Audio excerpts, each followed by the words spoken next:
In the grand, unpredictable lottery of the universe, Kazuya Suma hit the jackpot, or so he thought. One moment, he's in modern Japan, pondering over his freshly earned political science degree, and the next, he's in a world that screams fantasy RPG game setting, but without the convenience of a reset button. As Zuma wandered through this new world, which looked like it had been ripped straight from a medieval fair, minus the overpriced turkey legs, he couldn't help but think, well, this wasn't on my career counselor's list. Streets bustled with people in outfits that were a few centuries out of fashion, and not a single soul seemed bothered by the sudden appearance of a modern-day guy in their midst. Before Suma could say culture shock, he was whisked away by royal guards, who apparently had mistaken him for someone important, or someone who desperately needed a change of clothes. They brought him to a castle that would make any history buff weep with joy, and there he met King Albert Elfrieden. The king, looking every bit as regal and world-weary as one would expect, dropped a bombshell. "You're our new ruler." Talk about a promotion? Suma, with his uncanny ability to adapt to the weirdest situations, took this news with a shrug and a thought. Why not? After all, ruling a kingdom couldn't be harder than finding a parking spot in downtown Tokyo, right? He rolled up his sleeves, figuratively since he was still in his modern attire, and dove into the task of kingdom management. First order of business: fixing the economy. With a blend of his academic knowledge and a healthy dose of common sense, Suma began implementing reforms. From revolutionizing agriculture with techniques that would make a farmer's jaw drop to optimizing resource distribution in ways that would make a logistics manager weep, he was on a roll. Then came the interpersonal drama. Suma met Princess Licia, a royal with a glare that could curdle milk. Their first meeting was less love at first sight and more mutual bafflement at first sight. But as they worked together, a mutual respect developed, though one could argue it was more out of necessity than actual fondness. As Suma navigated through the complexities of ruling, like dealing with nobles who had more ego than sense and implementing policies that made traditionalists' heads spin, he realized something crucial. Running a kingdom was nothing like his college simulations. But hey, at least there were no group projects. Through it all, Suma remained the unflappable, slightly bewildered hero that this medieval world didn't know it needed. His journey from a fresh graduate to a ruler was filled with unexpected challenges, oddball characters, and a healthy dose of what on earth have I gotten myself into? And thus, the tale of the most unconventional king in fantasy history began. In the whimsical world of how a realist hero rebuilt the kingdom, the women weren't just background characters. They were powerhouses, each with her own brand of charm, wit, and the occasional eye-roll-inducing quirk. First up, Princess Licia Elfrieden. She wasn't your average damsel in distress, far from it. With a crown on her head and a scepter that she probably wished was a baseball bat, Licia was the epitome of royal sass. When she first met Suma, she was less welcoming princess and more skeptical watchdog. But as they worked together, she warmed up to him, going from "Who's this guy?" "Okay, he's not that bad." Enter Juna Doma, the kingdom's idol whose voice could probably charm birds out of trees. When Suma first heard her sing, he thought, "Wow, she could win Kingdom's Got Talent." Juna was more than a melodious voice and a pretty face. She was Suma's cultural compass in a world where he was perpetually lost. Her relationship with Sume was a blend of mentor, advisor, and occasional please stop making things worse consultant. Then there was Aisha Udo, a dark elf warrior so fierce she made seasoned soldiers think twice before forgetting to say please and thank you. Aisha initially viewed Suma with suspicion, her glares potent enough to make him contemplate a career in invisible man impersonation. But over time, she saw his genuine efforts and decided, all right, he's not a complete disaster. And who could forget Carla Vargas? If stubbornness were an Olympic sport, she'd have gold medals to spare. A noblewoman with a fiery spirit, her introduction to Suma was more explosive than a discount fireworks store. Their relationship was a roller coaster that went from, "you're the worst," to "you're tolerable, I guess." Carla's transformation from a thorn in Suma's side to an ally was as dramatic as a season finale cliffhanger. Sprinkle in a cast of other remarkable women, each bringing her own flavor to the mix, and you've got a recipe for a kingdom that's as vibrant as it is unpredictable. From Tomoe, the tomboyish spiritual guide with more guts than a ghost hunter, to Pancho, the culinary genius who could probably solve world hunger with a potato and some spices. These ladies were integral cogs in Suma's kingdom, rebuilding machine. Together, these women didn't just make Suma's life in the kingdom interesting. They turned it upside down, shook it around, and set it on a path that was anything but boring.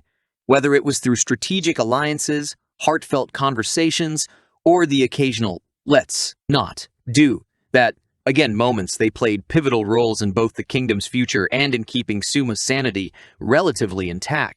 In the end, the story wasn't just about a guy trying to rebuild a kingdom. It was about how these formidable women, with their unique talents and perspectives, were essential to turning a near-impossible task into a journey filled with laughter, learning, and the occasional "did that just happen?" moments. In the bustling corridors of realist hero kingdom management, the love story between Suma and Princess Licia was less of a fairy tale and more of a strategic alliance with a sprinkle of romance. It was the kind of relationship that made you wonder, is this love, or are they just really good at project management together? When Suma first met Licia, it was less love at first sight and more confusion at first interaction. Licia had the poise of a princess and the glare of a seasoned warrior. If looks could freeze, Suma would have been an ice sculpture. But as they spent more time together, their relationship thawed from icy to lukewarm, and eventually, it warmed up to a comfortable, we're in this together partnership. Their dates usually involved less candlelight dinner and more candlelit strategy meetings. They shared a unique bond, one where romantic glances were often replaced with nods of agreement over tax reform proposals. It's not every day you see a couple bond over economic strategies, but hey, to each their own. Suma admired Licia's commitment to her kingdom and her surprisingly deep knowledge of agricultural techniques. Nothing says romance like a deep dive into crop rotation methods. Meanwhile, Licia began to appreciate Suma's unconventional but effective approach to ruling, even if his ideas sometimes made her want to pull her hair out. Their relationship faced its fair share of challenges, like navigating the choppy waters of political intrigue and the occasional noble who thought they could do a better job.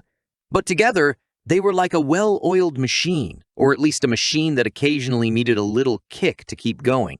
The turning point in their relationship was, unsurprisingly, a crisis.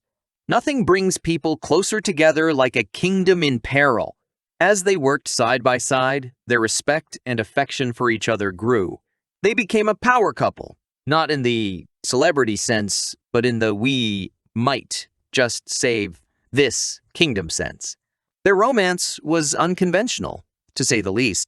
While other royal couples in fantasy lands were busy with balls and jousting tournaments, Suma and Licia were deep in paperwork, their love blossoming amidst policy documents and economic reforms. It was practical, it was effective, and in a weird, bureaucratic way, it was kind of sweet. In the end, their relationship was a testament to the fact that love can bloom in the most unexpected places, even in the midst of administrative reforms and kingdom rebuilding. It wasn't your typical fairy tale romance, but then again, Suma and Licia weren't your typical fairy tale characters. They were a king and a princess who found love not in grand gestures or poetic declarations, but in their shared dedication to their kingdom and their mutual respect for each other's intellect. And in the world of realist hero, that was the most romantic thing of all. In the whimsical world of kingdom management, where Suma was more of a spreadsheet warrior than a sword-swinging hero, entered Juna Doma, the kingdom's star singer. Imagine a pop idol meets medieval bard and you've got Juna. Her voice was so enchanting, it could make even the dullest budget meeting seem like a Broadway show. Suma's first encounter with Juna was less meet, cute, and more meat. Oh, wow. Your voice is like honey. It was during one of her concerts that Suma realized the kingdom's potential for a thriving music industry, or at least a very successful medieval version of the voice. But Juna was more than just a melody maestro. She was a cultural powerhouse, offering Suma insights into the kingdom's people and their traditions. Their relationship was a symphony of sorts, a blend of strategic discussions and musical interludes. Juna's role in Suma's life was like a Swiss Army knife, multifunctional. Part advisor, part confidant, and part let's lighten the mood with a song. She was the yin to his policy, laden yang, bringing balance with her artistic flair. Juna's support for Suma wasn't just vocal. It was instrumental, pun intended. She helped him navigate the cultural landscape of the kingdom, ensuring his policies didn't hit a sour note with the public. Together, they orchestrated a harmony between governance and the arts, proving that yes, even in a fantasy world, people appreciate a good tune. Their dynamic was like a well-composed duet. Sume, with his head usually buried in paperwork, and Juna, with her head often in the clouds or high musical notes, found common ground in their shared love for the kingdom. Juna's influence on Suma was subtle but powerful, like a catchy melody you can't get out of your head. She taught him the importance of not just ruling with an iron fist or a calculator, but with a touch of creativity and a dash of song. Juna's impact on the kingdom was more than just providing a soundtrack. Her music became a voice for the people, a soothing melody in times of turmoil, and an anthem of hope during reforms. She bridged the gap between the throne and the common folk, turning what could have been just another boring reign into a hit chart topper. In essence, Juna and Suma's partnership was a unique blend of management and music, strategy and song. It was like watching a business meeting turn into a musical, unusual but surprisingly effective.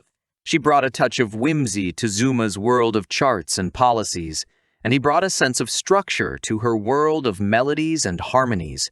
Together, they proved that in the grand kingdom of Elfriden, the pen might be mightier than the sword, but it's the music that truly holds the power to inspire and unite. And as for Suma, well, he learned that sometimes the best way to a kingdom's heart is through its ears. In the grand sitcom of how a realist hero rebuilt the kingdom, Aisha Udo played the role of the fierce dark elf warrior. She was less elf on the shelf and more elf with a self-help plan for the kingdom. Aisha's introduction to Zuma was a textbook example of how to make an entrance, complete with skepticism and a warrior's grace that could make a statue feel clumsy. Their first meeting was less welcome. "Oh, great king? And more, who's this guy, and why is he in charge?" Aisha's initial interactions with Suma were akin to a job interview where both parties were unsure who was interviewing whom. Her loyalty to her people and her warrior ethos made her a tough nut to crack, but Suma, ever the nutcracker of diplomacy, was up to the task. As time marched on, their relationship evolved from mutual suspicion to a tag team duo in kingdom management. Aisha, with her sharp instincts and sharper sword skills, became Suma's go-to person for all things involving muscle and might. She was the brawn to his brain, the warrior to his strategist, the peanut butter to his jelly. Aisha's role in Suma's grand plan for the kingdom was crucial. She was like a Swiss Army knife, if Swiss Army knives were dark elf warriors with a penchant for straight talk and battlefield tactics. Her insights were invaluable, especially when Suma's ideas were so out of the box they were practically in another dimension. Their dynamic was a blend of strategy sessions and cultural exchanges. Aisha would often punctuate Suma's economic reforms with a warrior's perspective, reminding him that sometimes a good sword swing might be more effective than a tax policy. In return, Suma introduced Aisha to the wonders of paperwork, bureaucracy, and the thrilling world of administrative reform. It was a match made in kingdom management heaven. Aisha's influence on Suma went beyond the boardroom, or its medieval equivalent. She challenged him to see the kingdom through the eyes of its diverse populace, adding a layer of empathy to his policymaking. She was like the warrior guardian angel on his shoulder, always ready with a reality check or a battle cry, depending on the situation. Together, they tackled the kingdom's issues with a combination of might and management. Aisha's input ensured that Suma's reforms were not only economically sound, but also culturally sensitive and battle-ready. It was an unlikely partnership, but in the world of Elfriden, unlikely was the new norm. In conclusion, the alliance between Suma and Aisha was a testament to the power of combining brains and brawn. It showed that in the art of kingdom management, having a dark elf warrior on your side never hurts. Unless you're on the wrong side of her sword, of course.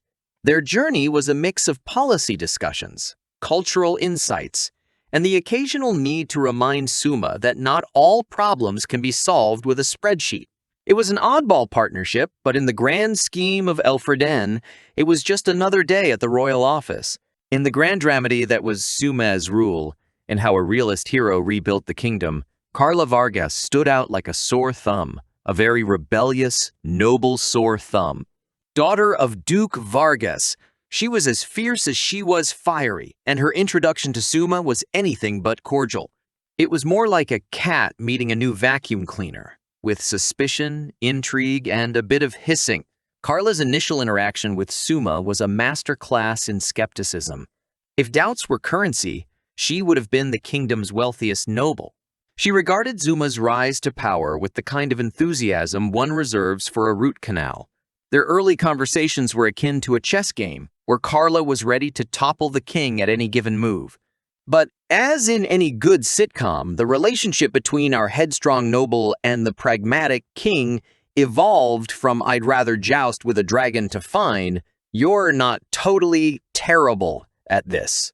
Suma, in his usual style, chipped away at Carla's defiance with the patience of a saint or someone who had dealt with too many customer service calls.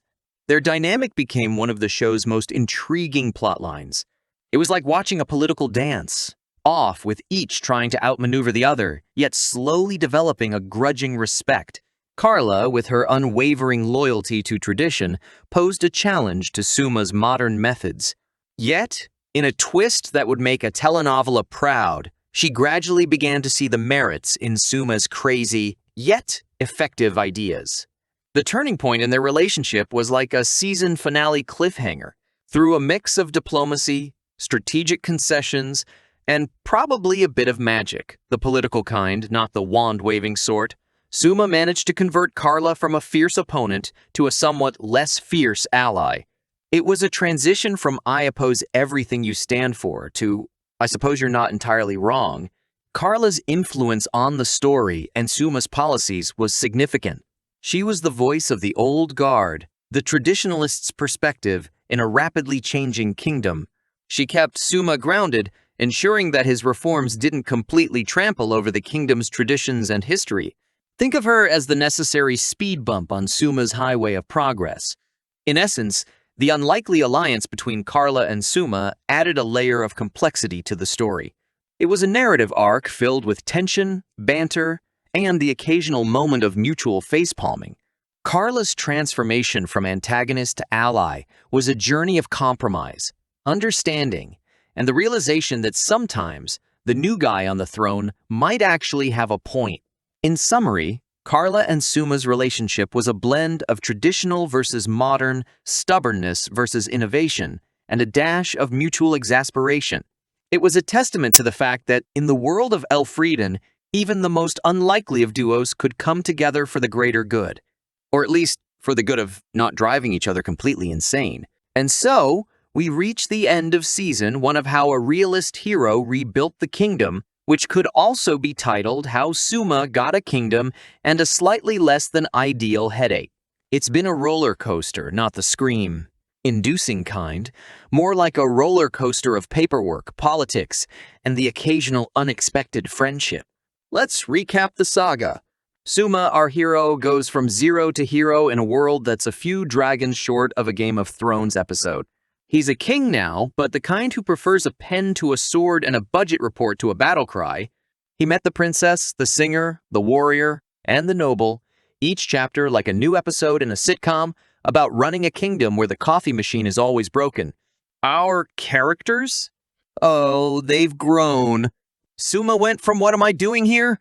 to "I guess running a kingdom isn't as hard as assembling IKEA furniture." Princess Lisha started out as a royal question mark, but turned into a royal exclamation point. Juna, the kingdom's idol, taught Soma that sometimes a good song is worth 1,000 decrees.